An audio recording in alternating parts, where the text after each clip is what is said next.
માત્ર એક જ માંગણી છે કે તાત્કાલિક આ બે નરાધમો પકડવામાં આવે અને તાત્કાલિક ધોરણે એમનો વરઘોડો કરવામાં આવે કહેવાય. અને ભાજપ તંત્ર જો એમનામાં તેવડ હોય તો આ બે ગુંડા હે એમનો પણ વરઘોડો કાઢીને બતાવે. હરસાંઘવી હંમેશા કહેતો જ હોય કે કોઈ પણ ચમરબંધીને છોડવામાં નહીં આવે, વરઘોડો તો કાયદેસર નીકળશે. પોલીસ કર્મીઓને કીધું કે આ કોઈ યુપી બિહાર નહીં કે મન ભાવે એમાં હુમલા કરીને જતા રહે.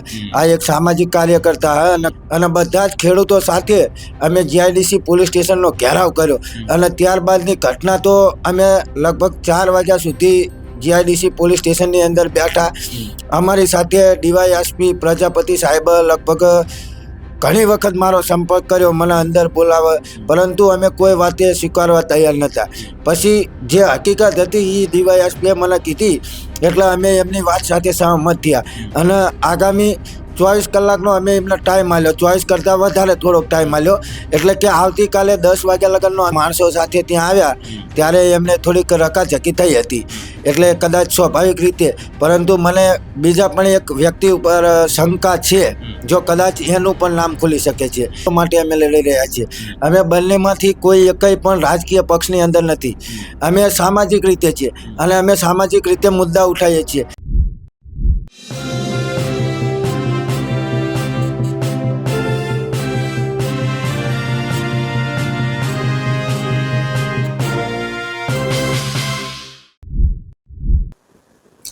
આપણી સાથે અત્યારે પિન્ટુ કોડી છે ને, જે રીતે શૈલેષ મેર ઉપર હુમલો થયો છે તેને લઈને આખી રાત ના ઉજાગરા, પોલીસ ઉપર દબાણ, આ તમામ વસ્તુઓ આખી રાત થઈ. આપણી સાથે પિન્ટુભાઈ છે, એમની સાથે જ વાત કરીશું. પિન્ટુભાઈ, તમને કેવી રીતે ખબર પડી અને જે રીતે શૈલેષભાઈએ કીધું કે પહેલાં એ લોકોએ તમને સંપર્ક કરવાનો પ્રયત્ન કર્યો હતો, એટલે એ લોકોનું પ્લાન કંઈક હશે, કારણ કે તમે બંને ચહેરા હતા આના. તો શું લાગે છે હવે કેવી રીતે આખી રાતની ઘટના થઈ, તમે લોકો પોલીસ ઉપર કેવી રીતે દબાણ કર્યું અને શું થઈ રહ્યું છે અત્યારે? પ્રથમ વખત તો જ્યારે હું ઘરે જતો હતો ત્યારે સચાણા પહોંચ્યો અને અમારા યાસપી સરપંચ એનો ફોન મારામાં આવ્યો. મને કે પિન્ટુભાઈ, શૈલેષભાઈ ઉપર અસામાજિક તત્વો દ્વારા હુમલો કરવામાં આવ્યો છે અને એને છરી મારવામાં આવી છે. પછી મેં તરત કીધું, મેં કે શૈલા ના હું વાત કરું. એટલે એમને શૈલેષભાઈને ફોન લાવ્યો. મેં કે શૈલા, હકીકત શું છે? ત્યાં કે મારી પર હુમલો કરવામાં આવ્યો છે. એટલે તાત્કાલિક હું સચાણાહીને રિટર્ન વળ્યો. એટલે હું આ કણે લગભગ 11:30-12 વાગ્યા પહોંચ્યો, બરાબર. અને આવ્યો એટલે પોલીસ કર્મીઓ બહાર હતા. એટલે મેં પોલીસ કર્મીઓને કીધું કે આ કોઈ યુપી બિહાર નહીં કે મન ભાવે એમાં હુમલા કરીને જતા રહે. આ એક સામાજિક કાર્યકર્તા હે અને ખેડૂતો માટે પોતાના સમાજ માટે લડી રહ્યો છે. જો આની પર હુમલા થતા હોય તો બીજા માણસ તો ક્યાંથી સુરક્ષિત હોય? એટલે મેં પાલને બહાર પોલીસ કર્મીઓને સૂચના આપી કે માત્ર 1 કલાકની અંદર જો તમામ આરોપીઓ, જે 2 આરોપી અસામાજિક તત્વો, એને પકડવામાં નહીં આવે તો 1 કલાકની અંદર અમે પોલીસનો ઘેરાવ કરશું, પોલીસ સ્ટેશનનો, કેરેલા જીઆઈડીસી પોલીસ સ્ટેશનનો. એટલે લગભગ 1.5 કલાક જેવો સમય થયો, એમ છતાં આરોપીઓની કોઈ જ્યાં ફાળ મળી નહીં. એટલે તાત્કાલિક હું આવ્યો અને બધા જ ખેડૂતો સાથે અમે જીઆઈડીસી પોલીસ સ્ટેશનનો ઘેરાવ કર્યો અને ત્યારબાદની ઘટના તો અમે લગભગ 4 વાગ્યા સુધી જીઆઈડીસી પોલીસ સ્ટેશનની અંદર બેઠા.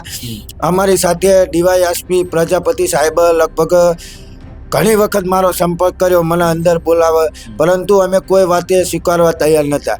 પછી જે હકીકત હતી એ ડીવાયએસપીએ મને કીધી એટલે અમે એમની વાત સાથે સહમત થયા અને આગામી 24 કલાકનો અમે એમને ટાઈમ આપ્યો. 24 કરતાં વધારે થોડોક ટાઈમ આપ્યો.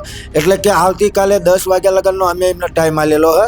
જો આજના દિવસની અંદર નહીં પકડે તો કાલે સવારે 10 વાગે અમે ફરી વખત કેરેલા જીઆઈડીસી પોલીસ સ્ટેશનમાં આવી અને અમે ધામા નાખશું. આ વખતે કોઈ 500-700 માણસ નહીં હોય.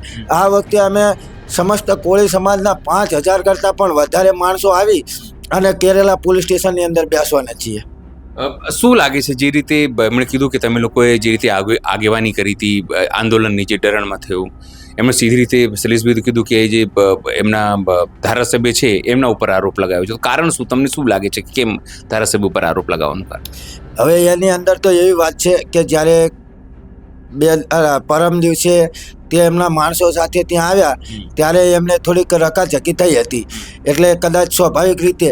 પરંતુ મને બીજા પણ એક વ્યક્તિ ઉપર શંકા છે, જો કદાચ એનું પણ નામ ખુલી શકે છે.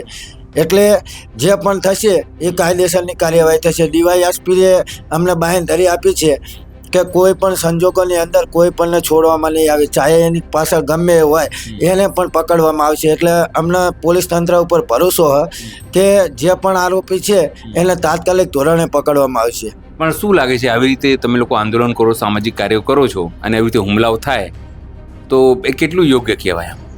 યોગ્ય તો બિલકુલ નથી, કારણ કે અમે અમારા માટે નહીં, અમારા સમાજ માટે અને અમારા ખેડૂતો માટે અમે લડી રહ્યા છીએ.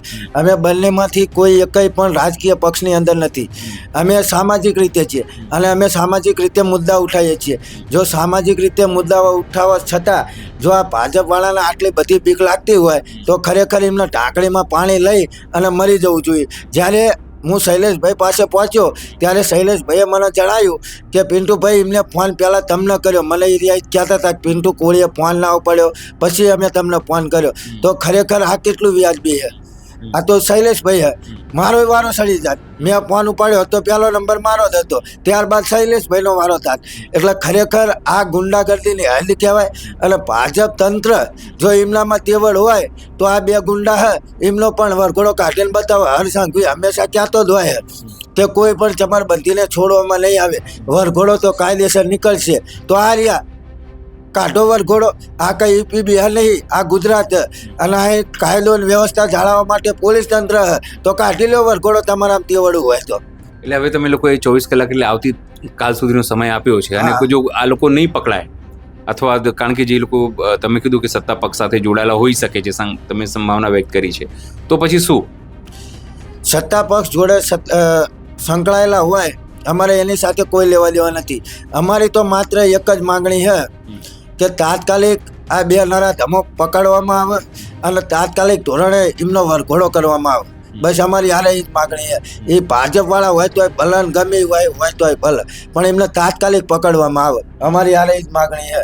અને મેન વસ્તુ તો એ છે, આરોપીની વાત તો સાઈડમાં રહી, પણ જે એમનો મેન માણા હોય જેના થકી આ હુમલો કર્યો હોય એનું પણ નામ જાહેર કરવામાં આવે. ચાહે કોઈ પણ વ્યક્તિ હોય એનું પણ નામ જાહેર કરવામાં આવે. એ અમારા કાલ ડીવાયએસપી સાથે એ ચર્ચા થઈ જ છે કે આની અંદર જે પણ સંકળાયેલા વ્યક્તિ હોય એને ચોખવટની અંદર જાહેર કરવામાં આવે. સ્વાભાવિક છે જે રીતે સમગ્ર ઘટના ઘટી છે, હુમલાની ઘટના, એ વખોડવા લાયક તો છે જ. પણ હવે કોળી સમાજની અંદર પણ એ વાતને લઈને ચિંતા છે કે જે લોકો સામાજિક કાર્યો કરી રહ્યા છે અથવા તો આવી રીતે આંદોલન આગેવાની કરી રહ્યા છે તેમના ઉપર હુમલાઓ થઈ રહ્યા છે. આમ તો હાલ શંકા ભાજપ સમર્થિત લોકો ઉપર થઈ રહી છે અને શૈલેષભાઈએ તો સીધી રીતે એમએલએ ઉપર પણ આરોપ લગાવ્યો છે. પણ હજુ આ તમામ વસ્તુ તપાસનો વિષય છે. પોલીસ પોતાની રીતે તપાસ કરશે, પણ માંગ એટલી થઈ રહી છે કે જલ્દીથી જલ્દી આરોપીઓને પકડવામાં આવે અને વરઘોડા કાઢવામાં આવે. આમ તો વરઘોડા કાઢવા માટે ડીજીપીએ ના પાડી છે, પણ લોકોમાં એક રોષ છે કે કમસે કમ આરોપીઓ પકડાય અને તેમના સામે કાર્યવાહી થાય. સહયોગી વૈભવ સાથે અનિલ પટેલ, અમદાવાદ.